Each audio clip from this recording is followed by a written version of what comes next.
Welcome, aloha, and welcome to episode 7 of the Radical Love podcast with me, Corey Beadle, where we talk about the way in which a revolution in love will transform our lives. And I am so pleased to get to introduce this remarkable human being who's also a friend of mine. So I'm extra thrilled to you today. So our guest today, without further ado, she received a bachelor's in art from Virginia Tech and a master's from the School of Visual Arts. She creates these amazingly wonderful, whimsical, kinetic sculptures and installations in which the viewer becomes an essential part of the piece. Her hope, this is part of what she does, her hope is to re-engage the spirit of the child within the viewer of her powerful work, her powerful art. And while living, this is a great story, while living in New York City, she was in graduate school there, she was actually offered a job at the Central Park Zoo and the Bronx Zoo to build exhibits for the animals. How cool is that? She currently now lives in Cape Cod with her beloved and equally powerful wife, Candice Crawford, along with their many pets, a variety of really cool pets and surrounding wildlife in which she gets to engage with in really delightful ways. She really spends a lot of her life living outdoors as she's tending to her 28-year landscaping business, phenomenal, and in which she encounters amazing critters from amphibians to whales. And since moving to Cape Cod, one of her sculptures has been awarded a Gold Star project by the Massachusetts Cultural Council and has received a grant from the Arts Foundation of Cape Cod. Amazing! Please help me open your hearts and give a very warm, loving welcome to Candice Crawford. Oh, Corey, that was fabulous. Thank you so much. Oh, it's such a pleasure. Such a pleasure. I just, boy, you're so cool. You're so cool and fierce. Oh, I don't know about that. Oh, I do. You better own that. What do you mean, yes, you do? Yes, you do. Cool. I don't know if I describe myself as cool, but I love my life. I'll tell you, I live in an amazing place. Yeah. Okay, yes. And I don't want to nitpick, but no, you're super cool. What is cool? What does that mean when someone's cool? Oh, I mean, you're right, it's subjective. But when you see I'll tell you my definition. Somebody who's cool is, this is not the definition we're going to find in the, in the Webster's dictionary or the, Oxford dictionary. But I think cool is somebody who is just grounded. They know who they are. They don't, I would say they don't give a rip about what other people think. And that is what's cool. Well, if you describe it like that, then yes, your definition of cool, yeah. Yeah, yes. See, there you go. And that is just, there's nothing cooler than somebody who is like, and we talked about this, when we were preparing for this call and you living into your truth since you were young and, taught these things from your mom. And I think that comes through because there's nothing cooler than somebody who's just, authentically themselves, whatever that looks like, whether it's, the nerdy cool to, I don't know, high fashion cool to movie star cool to teacher cool to the thing that we do doesn't matter as much as who we are. And from the very beginning of meeting you, I was like, that's a cool person. Aw, cool. Thank you. I want to know her and her wife. Yeah, so welcome. And as you were saying, you love your life. I do.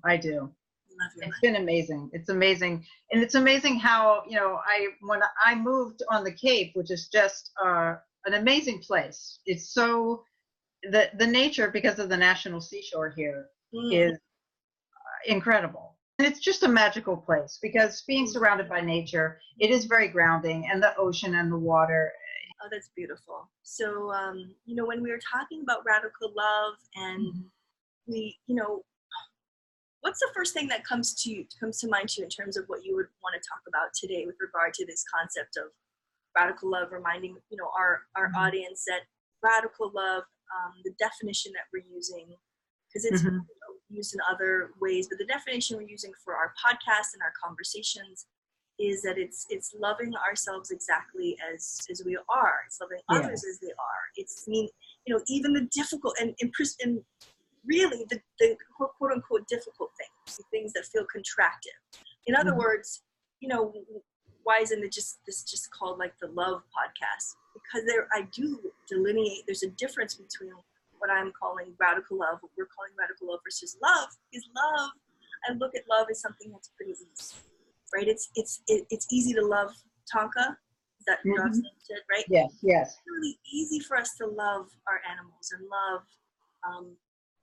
The radical love is because for most of us, up until now, we can find parts of ourselves difficult to love, parts of other people difficult to love, parts of what's going on in the world were a lot, difficult to love, but it's only in loving what is, accepting and loving what is, that we're able to transcend and transmute those challenges, the heaviness that is keeping us earthbound, to that awareness, because I really truly believe there's an alchemy that happens when we can have that radical love for things that ordinarily a different mindset would just say, how do we change it?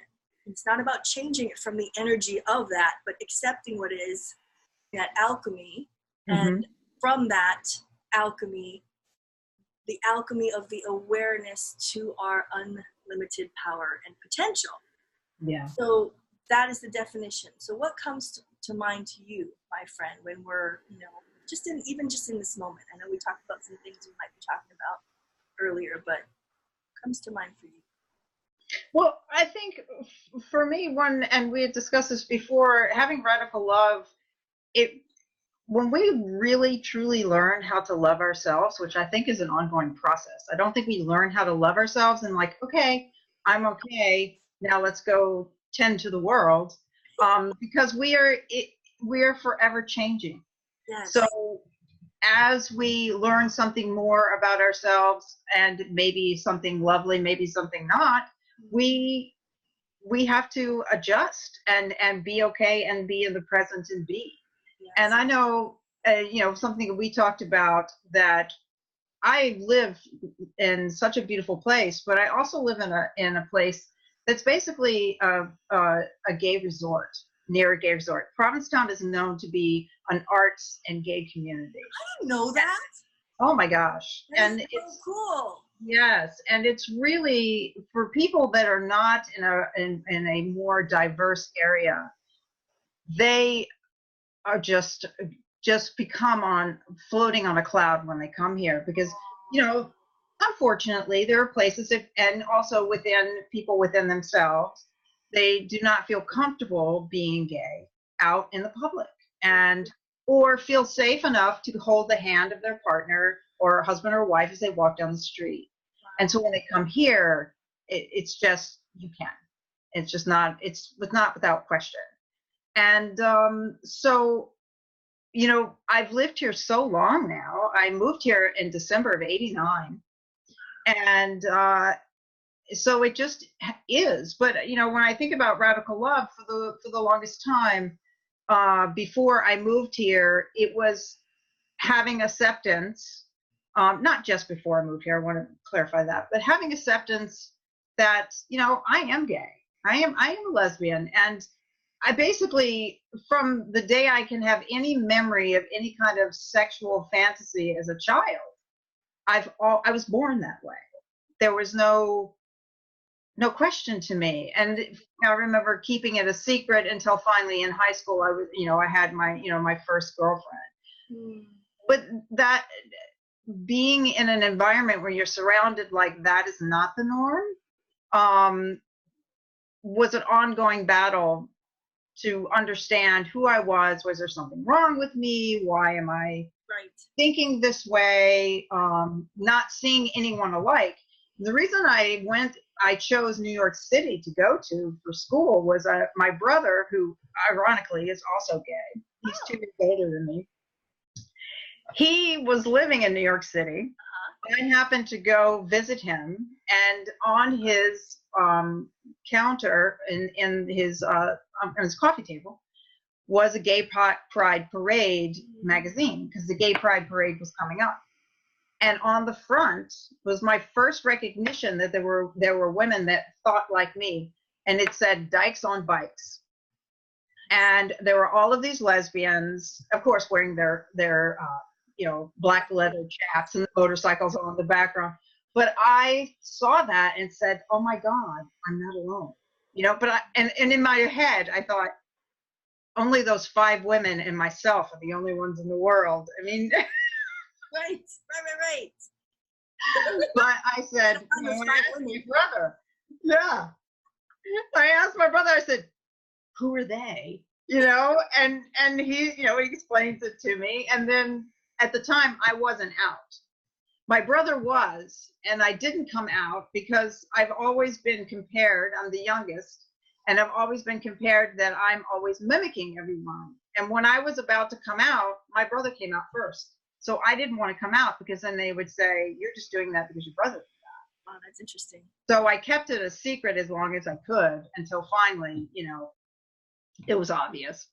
And, So the girlfriend you had in high school she was a secret. Yes, but we were inseparable, and I wasn't the person that had like a bunch of girlfriends and sleepovers and everything. It was like all of a sudden I had this one friend that kept coming over and I kept coming over to her house. Yeah. And then I wasn't going to come home to eat, you get obsessed, when you're in the hormonal stage like that.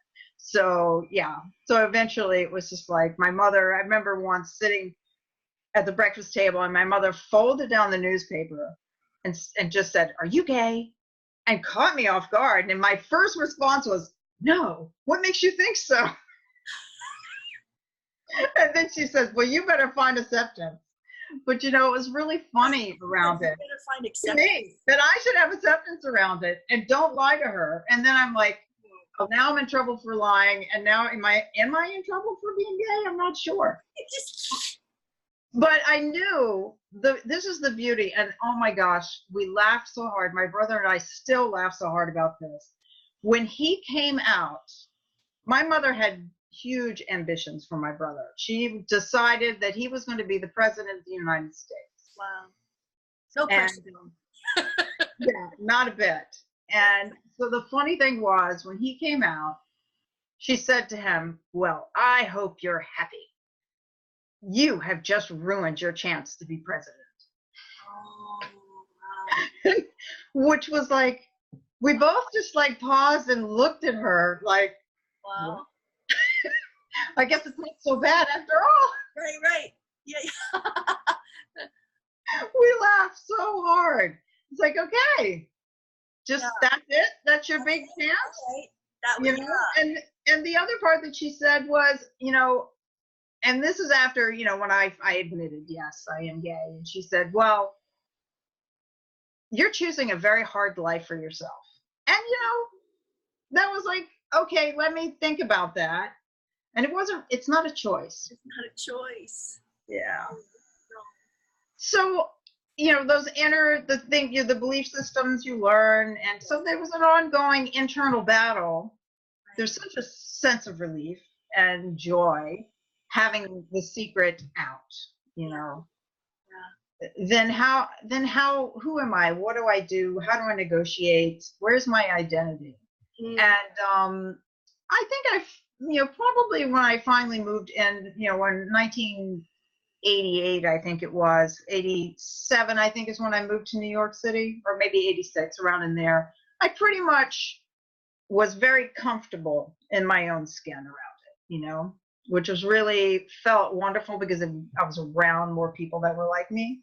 Yes. Then, but I'll tell you a funny story. So I think that nobody knows unless I tell them. So I'm in Central Park, and then of course, you have the gaydar, so you can see, oh, there's a homosexual couple, there's a homosexual couple. So there were these 2 lesbians, stereotypical leather jackets, leather pants, the whole, everything black, and just the, just the look about them, and I was like, And I was with my partner at the time, and I looked over and I said, "You think they're gay?" And we start laughing. And then I turned, and then I looked at her, and then I looked at myself, and then I said, "Oh my God, we're dressed just like them." Everyone knows. Right.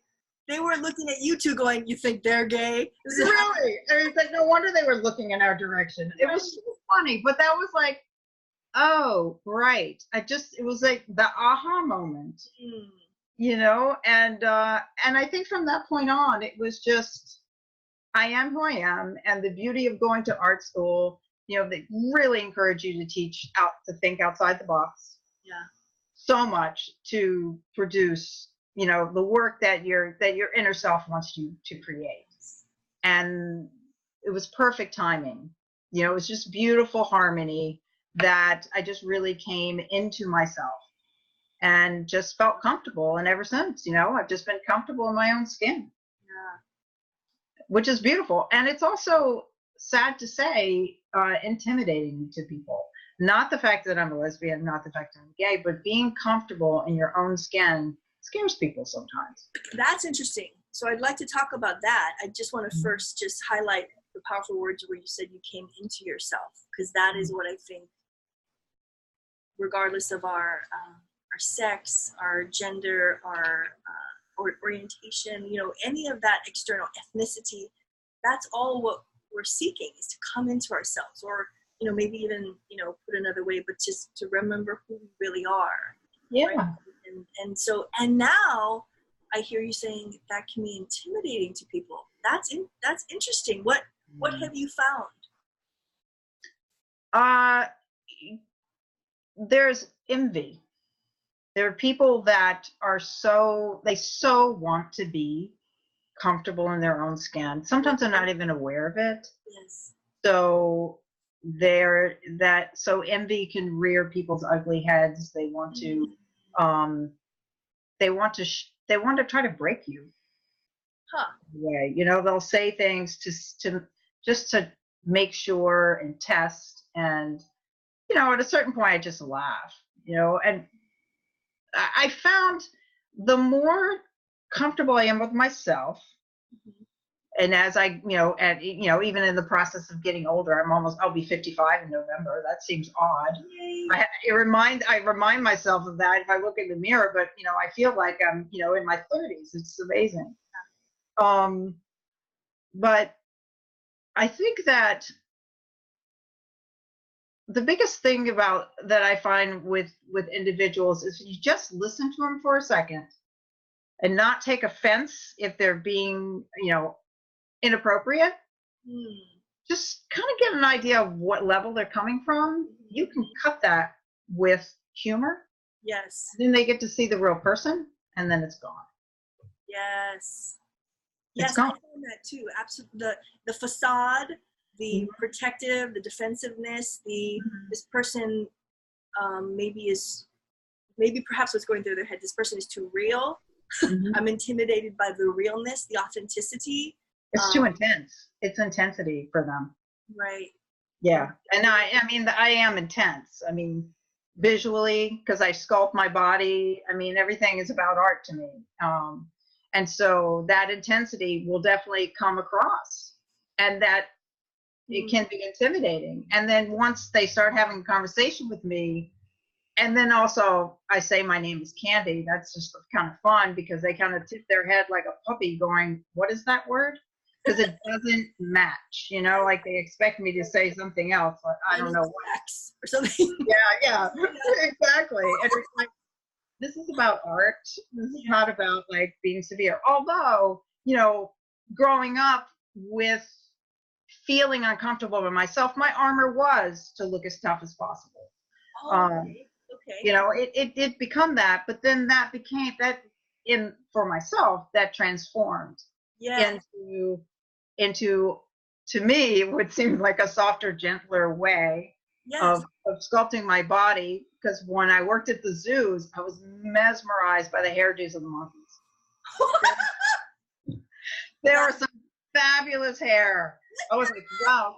When I was in New York, I had a mohawk, And I would cut my hair in shapes of some of the monkeys. I couldn't tell you the names of them, but some of them were, Tina Turner was in that movie, The Thunderdome or something. Oh, yes.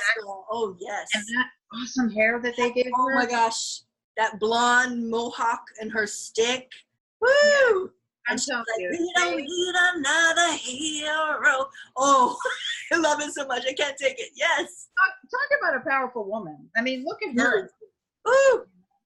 I know. That's a whole nother subject. But so you were inspired by the hair because it was just amazing. Yeah. So their natural hair, the way it grew. And I was like, I'm going to sculpt my hair like that. That is so cool. And you know what I would say is, because I hear you saying, initially it was a part of like protection, and you're going to put on this external as you're finding your way to acceptance. And at that point, maybe we could call it the radical love. I'm loving myself. This is a way I can do it and protect myself. But that has transformed. Through that radical love, you have indeed, it seems like to me, correct me if I'm wrong, but you have indeed done what the definition of radical love is, in terms of you've transformed and transmuted those beliefs that you once had about, I've got to do this to protect myself because I don't quite feel comfortable in my skin.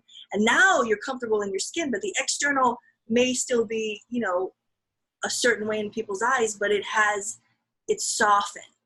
And that is, you've transmuted or transcended that belief that you needed to have that external, because now you're just like, I'm just me. I love me. That alchemy has occurred in you.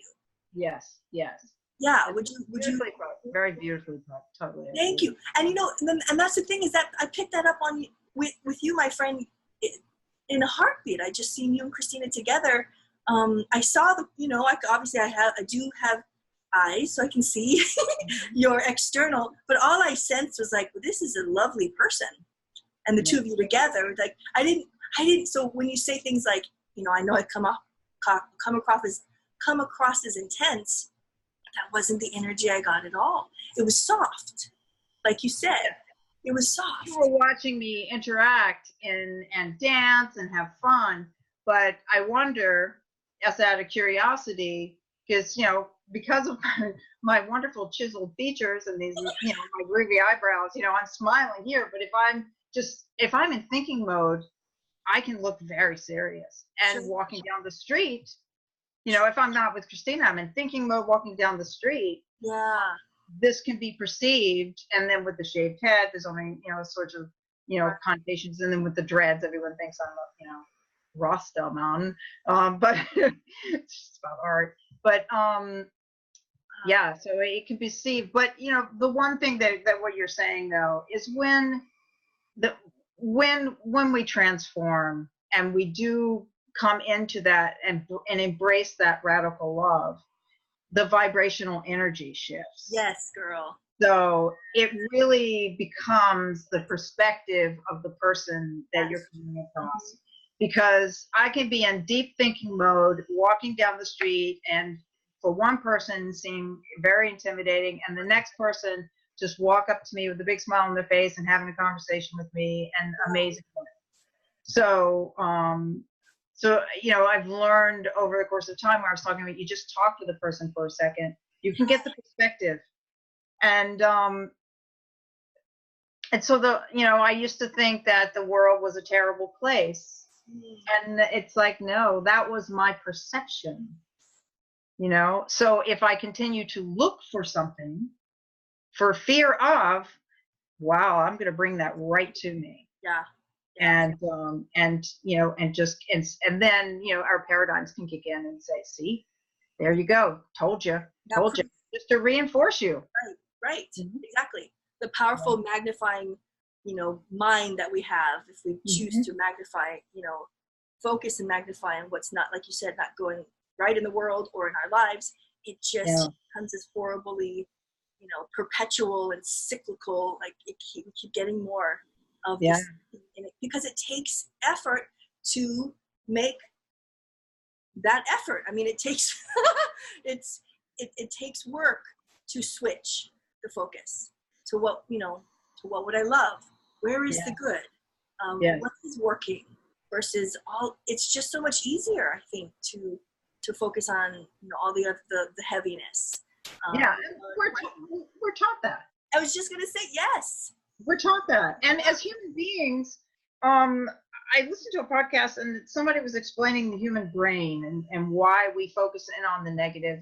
And it goes back to the primal, the fight or flight part of the brain, and that gets fed. And so that stays alive. I mean, I'm not getting it complete. It was such a beautiful way that this guy described it, but it made total sense to me. It's like, oh, right. And was it Ted Dispenza? That's his name, right? Yeah, Joe Dispenza. Joe Dispenza. Who's Ted? Yep. Ted Talk, Joe Dispenza. There you go. When he showed in his TED Talk that you can rewire and the glue, that was the first time that I felt that there was that the change and the radical love feelings that I was having for myself, that they were concrete.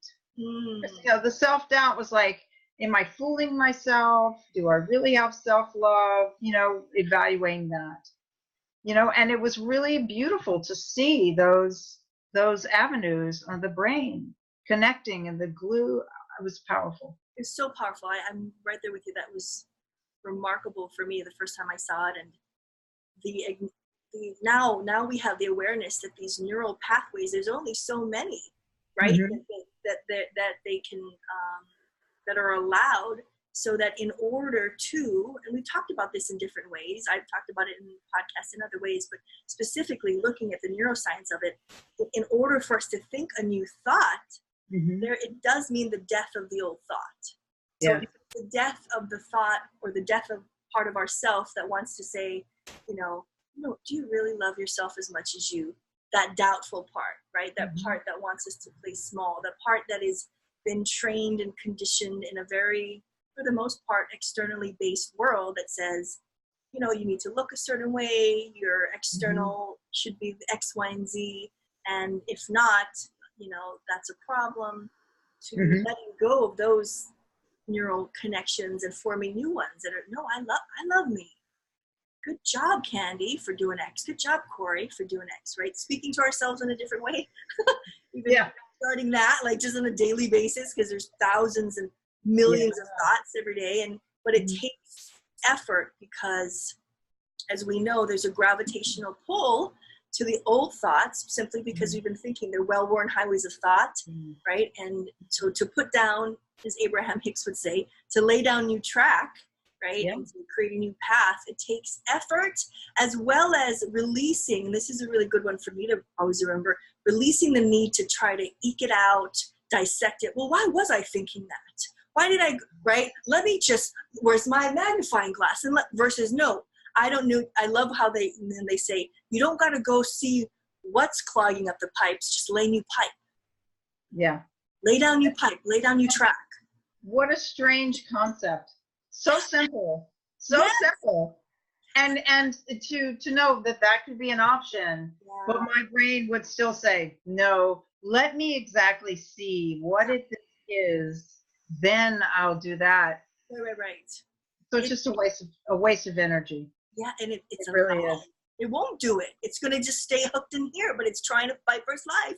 So it's seductive and it's insidious, and it's like, oh yeah, no, sure, we'll go over there. Let's just do this first. Yeah. And then we go, okay. And we don't lay down the new track, because we're feeling worse, because as you talked about vibration, if we're just in that vibration of I'm not good enough, or I'm not like others, right? I really do believe that at some point we all feel that way, because, again, the way in which we're raised in this world, and whether there's, like, for instance, me, and I don't know if we talked about this, I talked about this like on the first podcast with Adelina, but being born and raised in Hawaii and having my mom's Irish skin, even though I'm a Hapa mixed girl, there was some rigorous opportunities for me, because I did not, it was like one of these things is not like the other ones, so I felt, and I was, othered, and so I had a very different experience. So whether that's the experience, or, being a part of the LGBTQ community, but when you're told you're a part, different from, you're marginalized, you're said, you don't look like the normal, than to really put forth the effort to, no, I'm me. And I'm supposed to have this light Irish skin, even though I'm part Filipino and I'm a Hapo girl and I'm, I am a part of Hawaii culture, to embrace that when I was told other things. But you can also feel that if you live in Wisconsin and look, like everybody else in your school. So it's not I don't mean to say it's only when there's a certain tangible thing. We can feel that separation from, I believe it's when we are separate from our inner being, right? Yeah. Knowing that you're great. You're wonderful just the way you are. You are, presence and love in this moment. You are not only love, but you are love. So, yeah. It's and when you think about it, I mean, people can be listening to this podcast and they're like, well, that's easier said than done. And you know what? It's true. Yeah. And so how does someone learn how to do that? I've spent time in therapy where they would draw little circles and show me, okay, this is your brain that does the cognitive thinking, and this is your brain that does the fight or flight. Because, growing up in Virginia, I grew up on a farm. My parents did the best they could.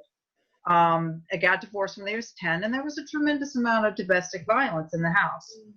And so you learned very quickly that the fight or flight part of my brain, it was very highly developed in order to survive where I was. And then being who I was and having that part of the brain, I relied on that for survival as a younger child into teenage years where your hormones are off the charts. And then add, for me, the circumstance of trying to figure out who I was, and as everyone does at that age. On the top of it being gay, I didn't know, the only thing I knew how to do was to keep that armor up to be safe, because I felt like nothing was safe. And it wasn't really shown safety as a child, and then brought right into young adulthood. Yes. And so I had to unlearn a lot. Right. And my favorite thing that used to get me so bothered when I would talk to a therapist, they say, well, when you're feeling the feeling of anger, I want you just to say to yourself, it's okay. But when you're having the emotion and your fight or flight part of your brain is actually this is me speaking now. When the fight or flight part of your brain, when you're in that, you can't connect to that other part of your brain that's going to redirect you and calm you down. The energy, the adrenaline, you're in fight or flight mode, and it's in control, and not until I actually really started to just like one of the things that I used to feel like, if I would feel threatened, I felt like my head was going to explode, off my body. And just to tell myself it's not exploding. And just that little bit of work and just self-soothing myself, but telling me something extreme that's not going to happen, because I've never really seen anyone's brain head just explode except in cartoons. That, I'm telling myself a lie. And I totally love listening to Bob Proctor, because he's so direct, And one of the things that he says is like, yeah, you might as well tell yourself something really good, because it's a lie anyway. Talking about the future, that, and we tell ourselves lies. And like Mary Morrissey says, we tend to torture ourselves with terrorize ourselves with our thoughts. Yeah. All make believe, what ifs. So I don't know. I think age, obviously, having the reflection time, to look back and to put all the pieces together, just makes. I wouldn't change a thing about my life, honestly. I wouldn't.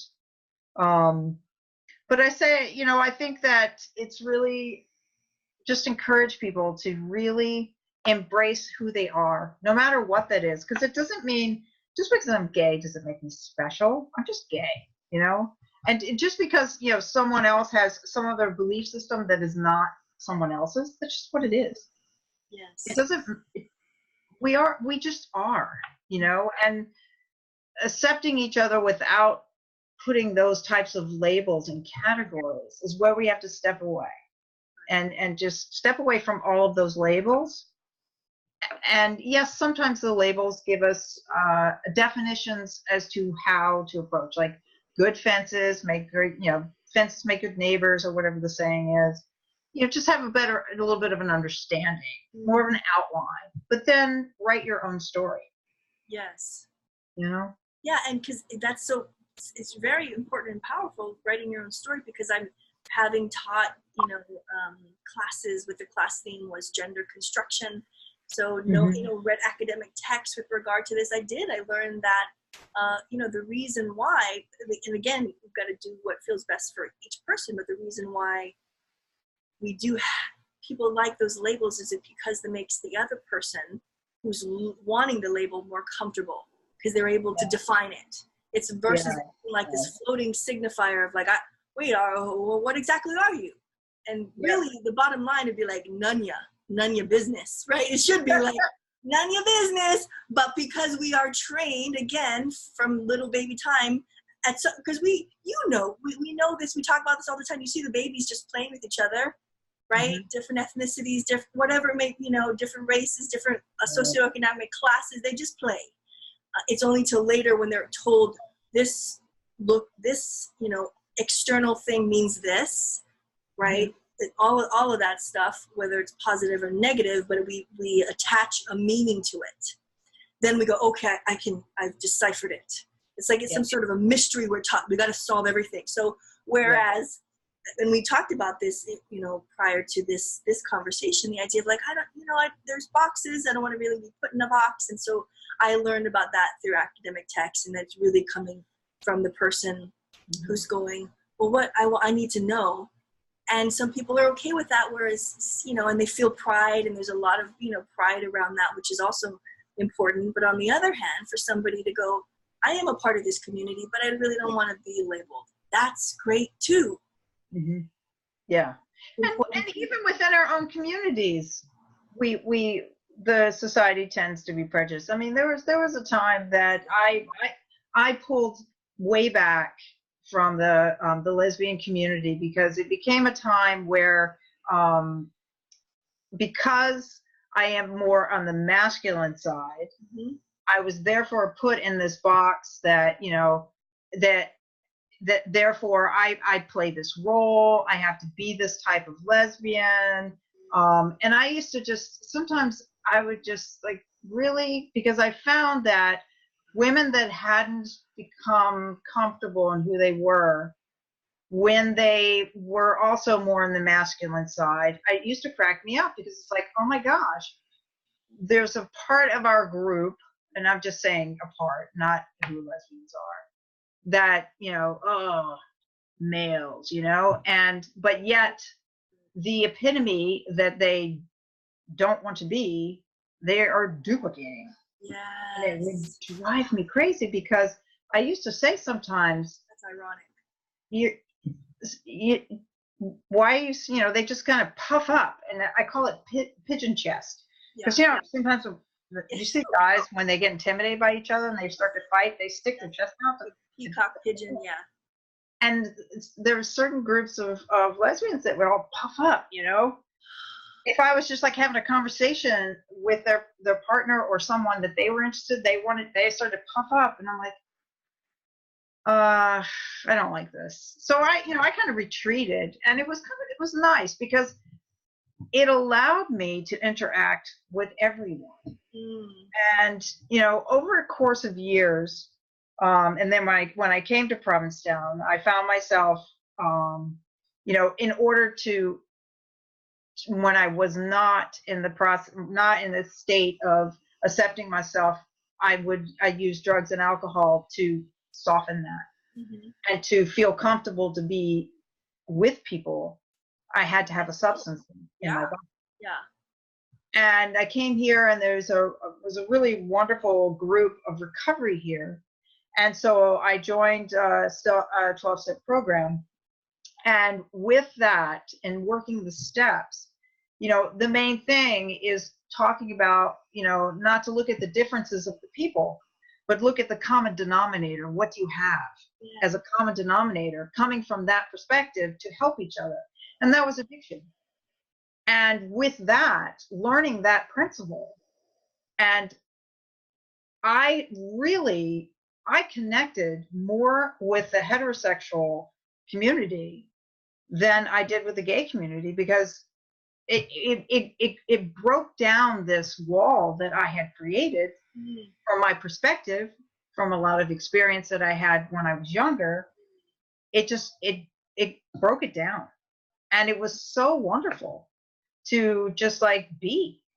And then I use those skills today, no matter where I am. If I feel someone is feeling uncomfortable talking with me, but not in a bad, just like they feel uncomfortable, I'll just find a common denominator. Where that means if it's like the biggest guy that's really, rough and gruff, and he's stereotypically seeing me, I'll just look back at what he's driving, or, a sticker on his vehicle, or ask him about something that I too am interested in. Like, I love to fish, and usually most men like to fish. So I'll just say, oh, you catching anything today? I can't tell you all these people that we just like, blah, blah, blah, blah. And it's just, we just are. And you would not expect to see this group of people all around, and it's about a common interest. Yes. In a really wonderful way. And that's just how I just kind of approach things now. Would just find something that's a common denominator, yes, and everything can work out and be fine, so that the world is not this big, horrible place. Yes, I was just going to say, it's extraordinary, and I know you just said a minute ago, like, it's not what you would expect to see, but I would like to add that it is what we get to expect to see more and more of, right? The multiple perspectives and multiple ethnicities and genders and sexes, because people like you and me and everybody listening, we are deciding to be open to such encounters, to be open to, we are deciding to, as you said, look for the commonality. Look the commonality within, the other person's heart. And sometimes it takes some radical love to see beyond the gruff exterior or the unskilled exterior, and just, okay, this, but it really does take a lot of practice and effort. And like you said earlier, how do you do that? Well, it's like one step at a time. Okay, rather than being offended by what just happened, or just closing myself off to a person that doesn't look like me, whatever, I'm gonna, hey, what?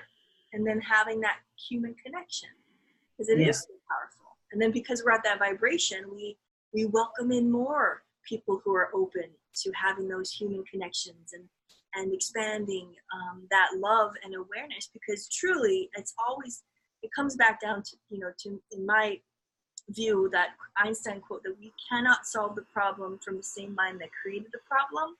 So when I look at the interpersonal challenges within, our country and globally, I absolutely believe it's all based on fear, right? Fear. And then a lack of awareness, which we can call ignorance, which doesn't mean stupidity. It just means you don't have that awareness.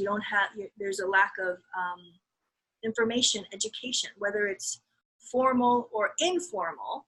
Informal, just knowing more, having a dynamic and diverse group of friends and family, right? So you get to, this religion, this person represents, just, you know what I'm saying, right?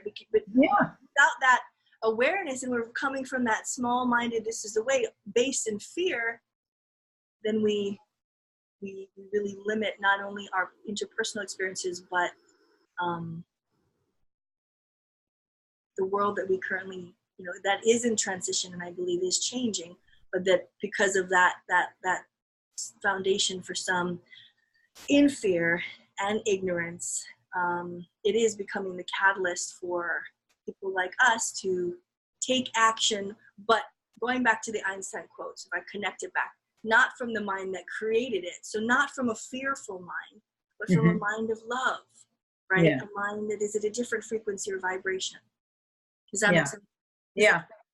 It does. And I think that because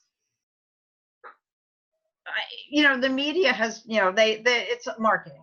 So they thrive on fear. And I don't watch TV. I haven't done it. I don't watch the news. I don't read newspapers. Nope. If I do get some kind of thing about the news, it's usually from secondhand, somebody saying something, or if it happens to pop up on my screen when I'm going to check my email. But I realize there people are getting tired of it. Yeah. It's overkill, and people are getting tired of it. And more I'm seeing people just like, I can't watch the news anymore. And to me that's like, it's pretty good. That's great. Because that's choosing not to do that, not to feed the monster, so to speak, of fear. Yes.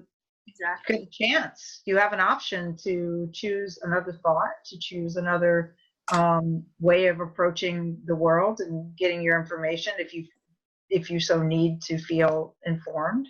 Yes. And it's fabulous. And the approach that I just like to take is just with every daily interaction, one-on-one.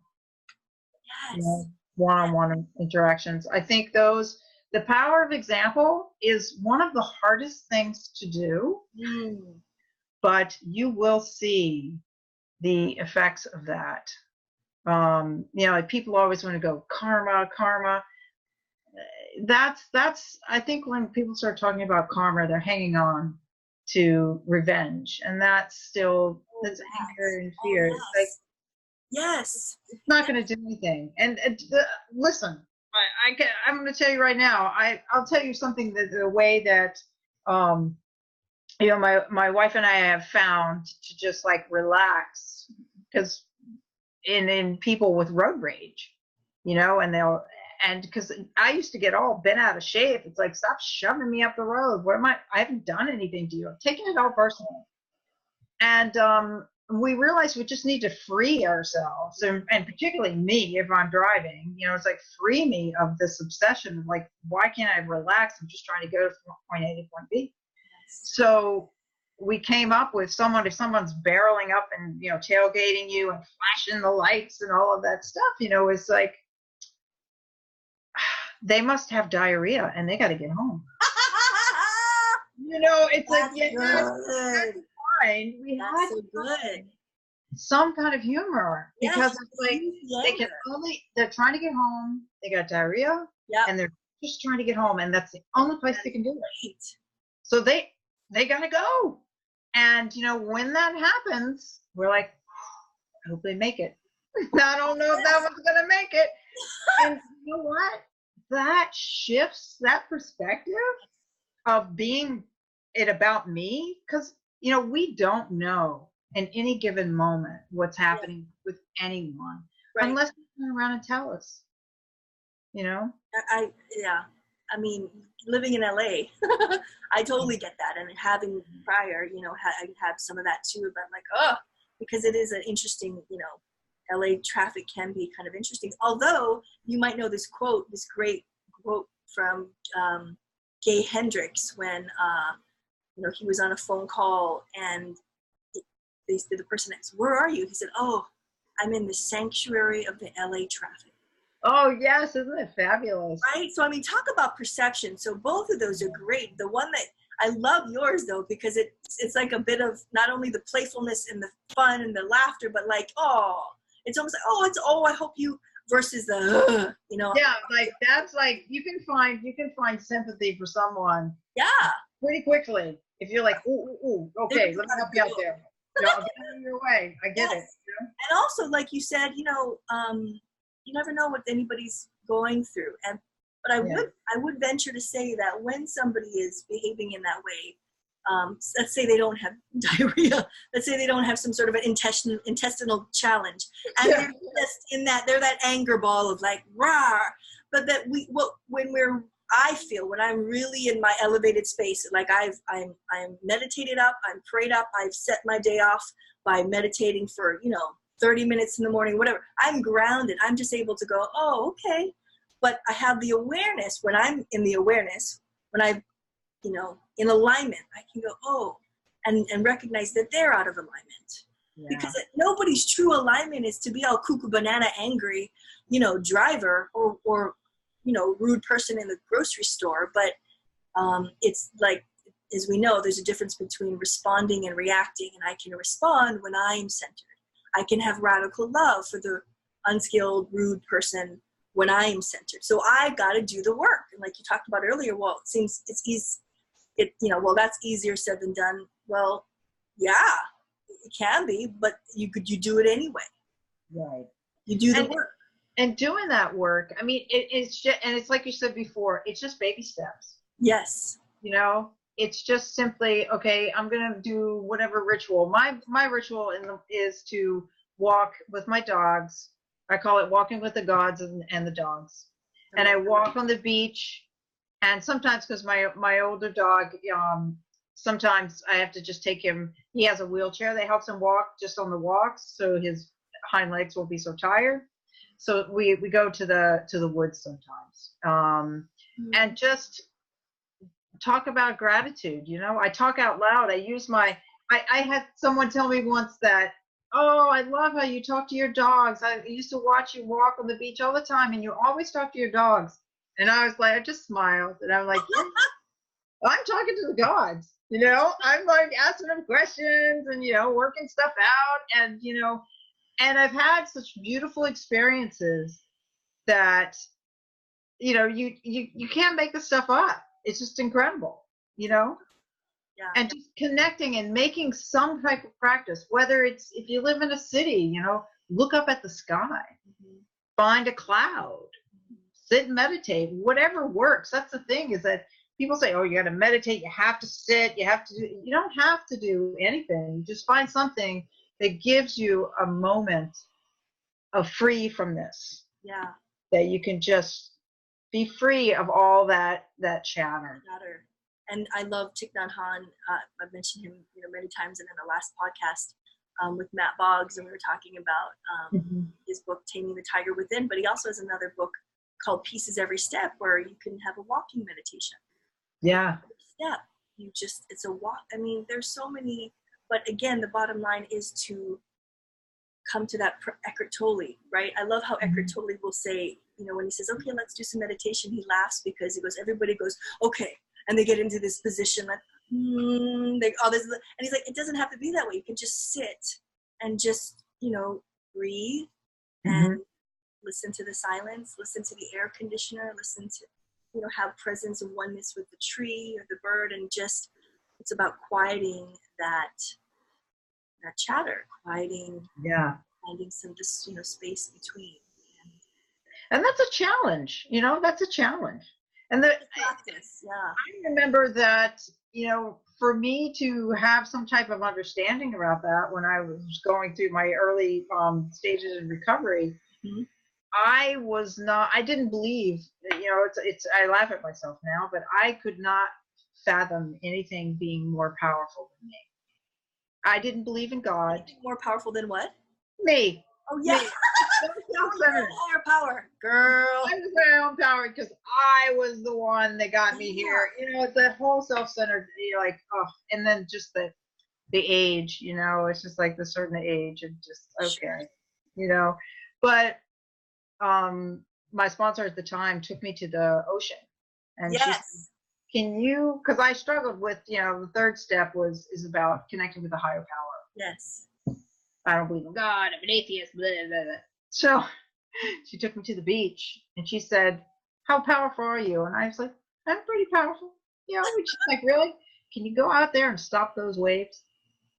And then it was just the aha moment. It's like, oh, it's not about force power. It's different. And then with that, I just started connecting with nature. Yes. And so I'd already had, but it's a different level. And having that connection and not feeling alone is what allowed me to feel more connected to myself. And not being alone, it didn't mean a lot of people, because a lot of people can have people be their higher powers for sure. But for me, it was grounding with nature, just being in nature and feeling the energy of the earth and outside, the wind, the air, all of that.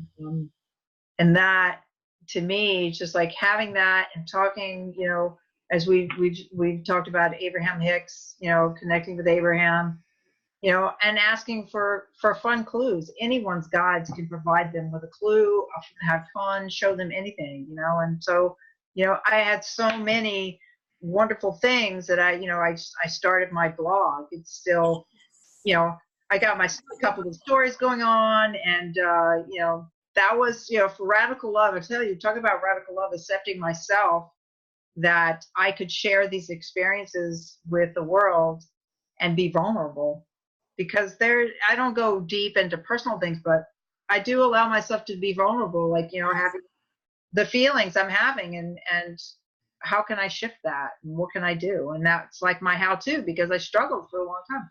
How do I do this? Everyone tells you not to, but what is a way? Because the other ways that people were showing me, they just weren't working. Yeah. It takes a lot. It takes a lot of, brave thinking versus, as we know, common hour thinking. The common hour thinking, you say, well, what people think? And what if they don't like me? And what if they judge me? And the brave thinking is like, it doesn't matter. Right. I love me. I like me. And if they do, they do. And if they don't, they don't. There's something within me that is greater than that opinion. And if we are drawn to do such things, and that we feel called to do such things, the more we do it, I do find the easier it gets. As this is my 7th podcast, and the first one, I was like, oh, my stomach was all upset before I released it that day. I mean, John, my husband, could tell you, and I've told you this point personally, but I was like, all day long, I was like, like a baby, like, I don't want to do this. And then and now I'm like, this is just what I do. This is what I, am called to do, and I feel it's important for us to radically love ourselves and others, and that just spreads. And it is, because this is what I was going to say, my friend, before I want to also just mention your blog, but this is what it's just so important for us to remember. This is what the greats do. This is what the greats have done. Nelson Mandela could have come out after 26 years in prison and be like, well, first of all, he wouldn't have come out, right? Sorry. I mean, if he was still angry and living in anger, he would have been there forever. But he had radical love first for the people, like, when in his stories, he talks about it first had to be for the prison guard. Rather than hating, I had to just find, like you talked about, the commonality. This person is keeping me jailed, but he's a human, and how can I connect? This is mastery, right? So for him to then be released, it was a life sentence to then get released. And of course, as we know, although it's important to mention, because some of my students in college have not heard of Nelson Mandela, and I'm always like, oh, okay, we got to talk about Nelson. I know. But that's okay. I teach him. But, and then to become the president of the country that imprisoned him. I mean, to Dr. King, to Mother Teresa, to Malala Yousafzai, to these people who, because they're not coming, again, they're not coming from the same mind that created the problem. They are coming from an elevated awareness of radical love. Dr. King, he had this speech where he talked about Dr. Martin Luther King. They're going, before one of his marches, I don't know which one, but they spit on us, they beat us, they did all these things, but we love them. We love them. We don't like them, but we love them. And something to the extent where he said, they don't know what to do with that love. Yeah. Because how much... Talk about power. I mean... yeah. I mean, come on. How much easier would it be to just, like, go punch him back, right? Yeah. To be like, you punch me, I punch you, versus to go, no. And I mean, that is just, so, but the point was, finding the commonality like you talked about before, and also that change occurs with this concept. The greatest teachers, this is what they teach, the ones who have made, so it's not like, well, I'm just going to love everybody and everything will be okay, but I'm not going to do anything. No, we take action, but we take action from a different vibrational frequency, from the frequency of I'm forgiving this person who is backwards in their ideas about race, backwards in their ideas about, the LGBTQ community, backwards about, da-da-da-da-da. Because if I'm coming from the energy of you so stupid and I hate you back, well, then we're just two children who can't, move forward and make change. Yeah. People soften. And in a very short period of time. Yes. When you come from a common place. Yeah. And one of the things that used to always, that would resonate with me when, and a lot of the change that occurred for me in my thinking came around by working as 12-step program and understanding, like, one of the things it would be, and trust me, I can still be very judgmental. Don't get me wrong. I'm not sitting on some high horse here. I'm still just as human as the next one. It's a human nature. Yet there would be times where, people would be saying, oh, this person or that person, and then, there was a saying that would say, careful, because that person that you're poking at right now and you're judging, they could be your sponsor someday. Meaning you could go back out while you're so busy alienating yourself from everyone in the room. Yeah. And it's that saying, you're pointing the finger, you've got 3 pointed right back at you. Right. And when I catch myself, or my wife reminds me that I am pointing the finger, because sometimes I'm not aware I'm doing it until I get, reminded. I have the awareness now, which I'm so grateful I do, to go, I'm gritting my teeth while I'm walking on the beach. Okay, what about that really is pointing back at me? Because I don't want to feel that feeling anymore. I don't want to feel that when I carry any kind of resentment or any kind of anger or something that just disturbs me, that I'm feeling judgmental, it owns me. And I've had enough experience now that I can choose to have a good day, despite what's going on in my life. I can feel joy, happiness, and fear all at the same time. Those types of experiences all can happen in the same day. Mm-hmm.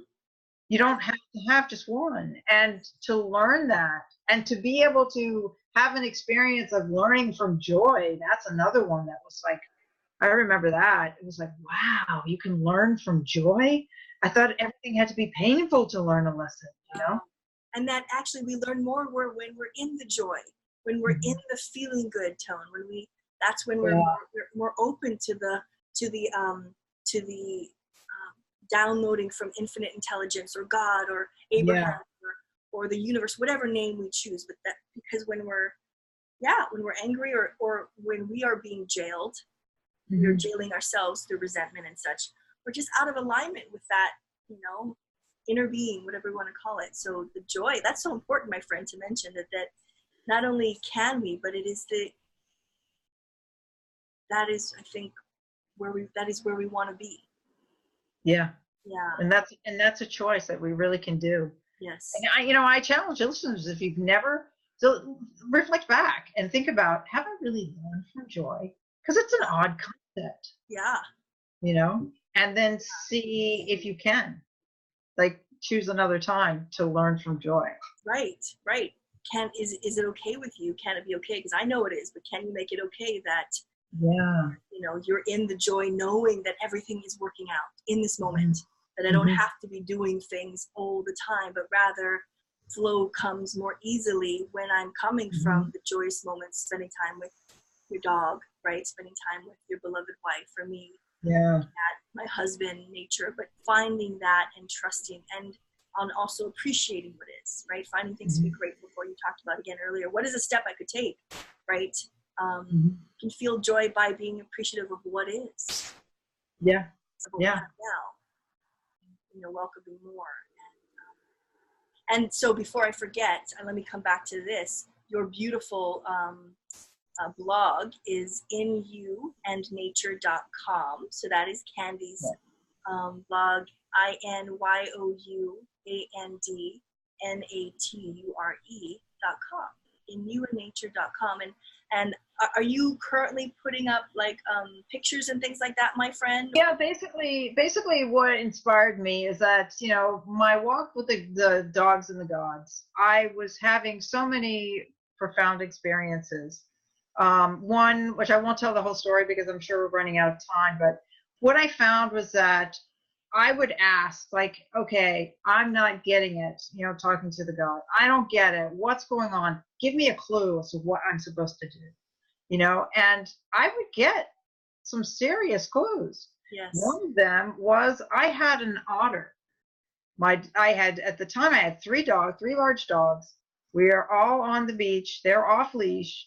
And a river otter Oh, ran down the beach for a mile towards us. One of my dogs is aggressive. And I thought, this is not going to happen. This is just going to be a very bad situation. Because the way it was running, it was so dark. I thought it was a dog, a stray. Which I see. And then as it came and it got within 20 feet, and it danced and dove in the water and played in the water with us the entire walk. I had, unfortunately, an appointment with a client that I couldn't stop. I had to be in time for. So I had to stop and walk away from the otter.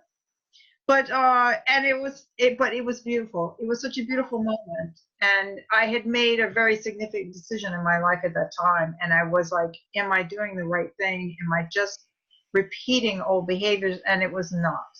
It was like, otters are about play and about joy. Yes. And it was like, I choose joy. Yes. This is the moment that I choose to live in joy. That's it. And so my blog is just little stories. That's beautiful. Observing nature and animals, and then just a little tidbit at the end about how how I reflect upon it. But it's more storytelling about the experiences in nature, and that if you actually look around, no matter where you are, they're there. Yeah. So as we bring this beautiful, powerful call, this chat to a landing, any final words about anything we talked about, radical love, or just anything that comes to mind for you, my friend? I think that just to be able to experience radical love, it's an ongoing process. It's not said and done. It's not something to check off a to-do list. Yeah. It's an ongoing process that allows us to give ourselves permission to have our feelings. Yes. We can be upset with ourselves or someone else. That's okay. How we then take that information and what we do with it is what's important. Mm-hmm. And it takes practice to change those thoughts, change those feelings, and to change everything that we do. And over time, and then all of a sudden, you'll come to a moment where you're like, almost like you're feeling your out-of-body experience. Did I just say that? Or was that, I'm not having a response. I remember when my fight or flight brain disconnected without having a trigger. I remember, having an experience where I just was like waiting for that part of that energy surge, the adrenaline rush, and it didn't happen. And I'm like, wow, this is what it feels like not to have that run my life. Wow. What a sense of peace. And I'm so grateful to have gotten to that stage, and it can be done. It can be done. Yes, exactly. I would imagine there was a time in your life where you thought it wasn't possible. Oh, no, I didn't believe it at all. I thought it was born like that, Right. Born that way. Right. But we can, as you say, I said earlier, unlearn things that we were taught and the baby steps. And it's absolutely beautiful. Thank you for the reminder that it's just like forgiveness. We don't do it once and we're done. It's an ongoing, it's ongoing. And so what it can feel like is that, you can look down and you can reflect upon your life and whatever things that you may or may not have liked about it. But it doesn't own you. You'll still have the memory and you'll still feel it, but you won't feel it at the same magnitude. It'll be more of a matter of fact, oh yeah, that happened.